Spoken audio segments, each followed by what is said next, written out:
Arches National Park is truly otherworldly. It's one of the coolest looking places I've ever been to, and I honestly can't wait to go back. This 72,000 acre wonder is home to over 2,000 natural sandstone arches and is one of the most visited national parks in the United States.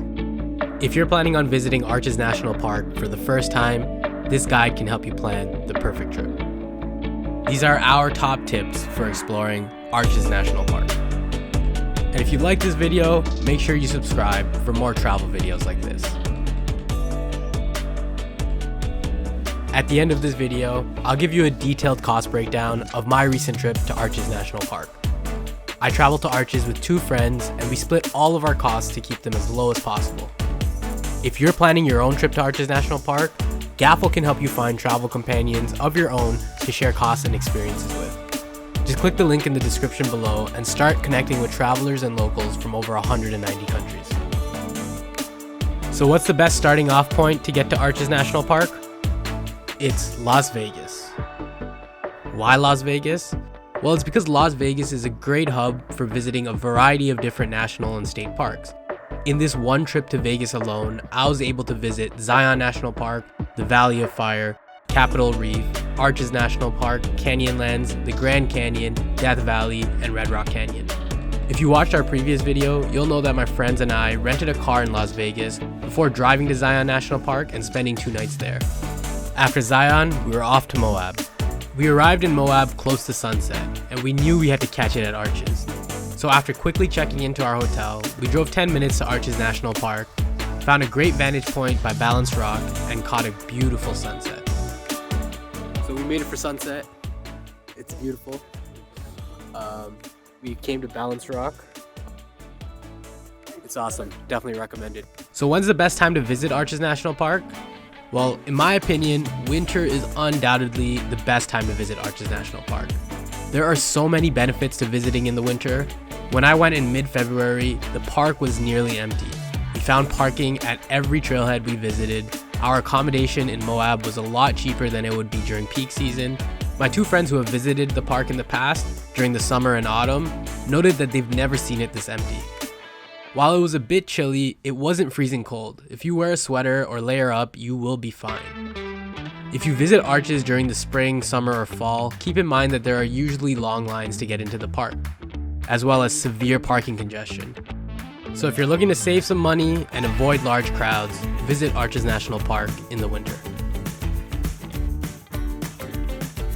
So how do you get around Arches National Park? Well, Arches has an 18-mile scenic drive that connects all of the park's main areas, including the many trailheads, viewpoints, and magnificent arches that you're here to see.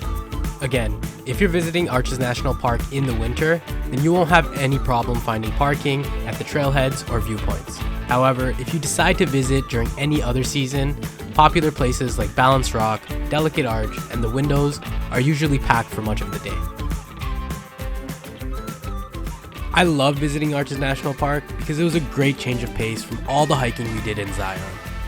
Arches is fantastic because there are so many wonderful short hikes that you can do. We were aiming to see as many cool rock formations as possible in the short time that we were here, so we decided to get up close with Balanced Rock, Double Arch, and the Windows. Unfortunately, however, we didn't have enough time to see the Delicate Arch. Delicate Arch is the most iconic arch in the world, and it's the main reason most people visit Arches National Park.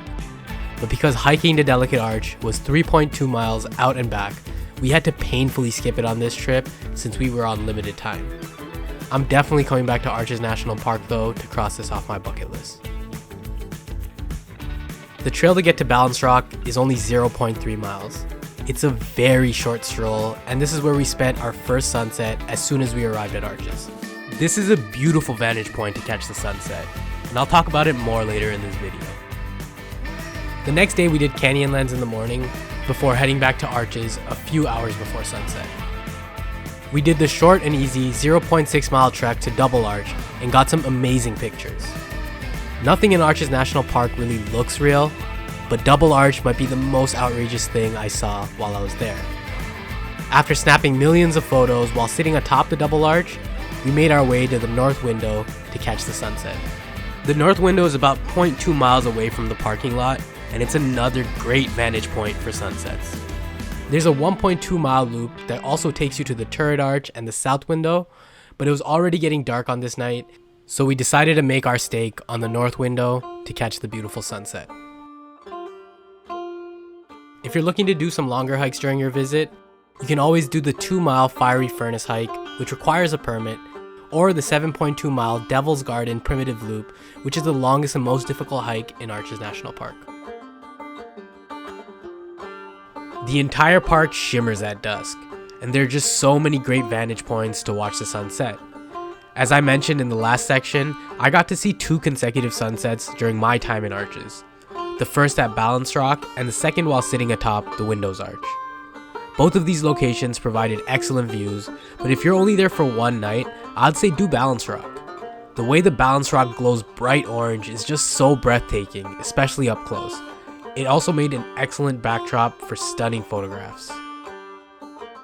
Delicate Arch is also a popular spot for sunsets in Arches, and if you're visiting in the winter, then I'd imagine that this would probably be one of the best spots in the whole park to experience the sunset. However, it's usually very crowded every other time of the year, so just be mindful of that. Arches National Park is amazing for stargazing. You can technically stargaze anywhere in the park, but you'll want to get to a parking lot or as close to your car as possible because the park becomes pitch black after dusk. Hence, why it's so great for stargazing. Panorama Point is the best place in Arches National Park to go stargazing. Panorama Point is a picnic area with plenty of parking spots right in the center of Arches National Park, with expansive unobstructed views all around you. There's plenty of room to set up your tripod here to capture the perfect shot. When you eventually get hungry while exploring Arches National Park, you're in luck because Moab has a number of delicious restaurants for you to try.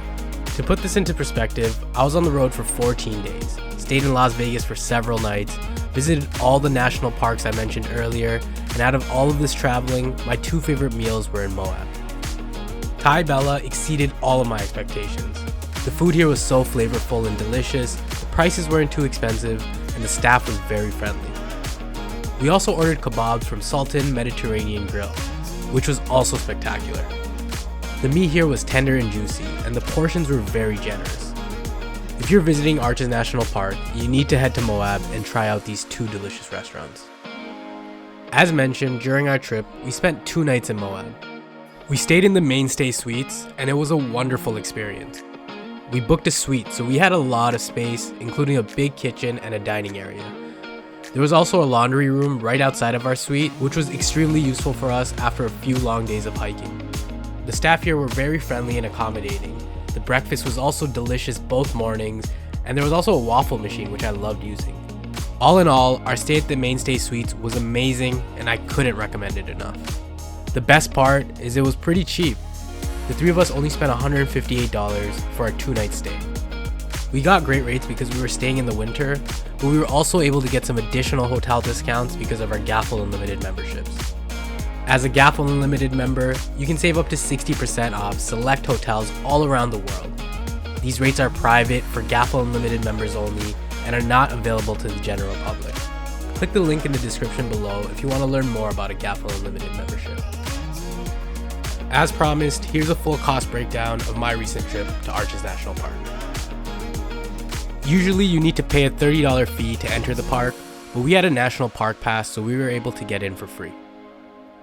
We rented a car in Vegas, and we had the car for 12 days total, so it came out to about $42 per day, and for the duration of our Arches trip, we spent around $126 on the rental car.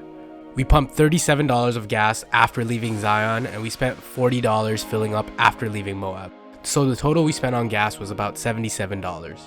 Our hotel in Moab, as we mentioned, was only $158 for the 2 nights, so that made our total shareable cost for this trip $361. Split by the 3 of us, we only spent $120 per person. I was only able to do this trip because I had 2 friends with me and we were able to split most of the cost together. Without them, I probably wouldn't be able to afford it.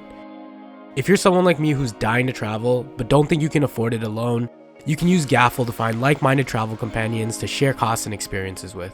Simply click the link below and start connecting with travelers and locals from over 190 countries.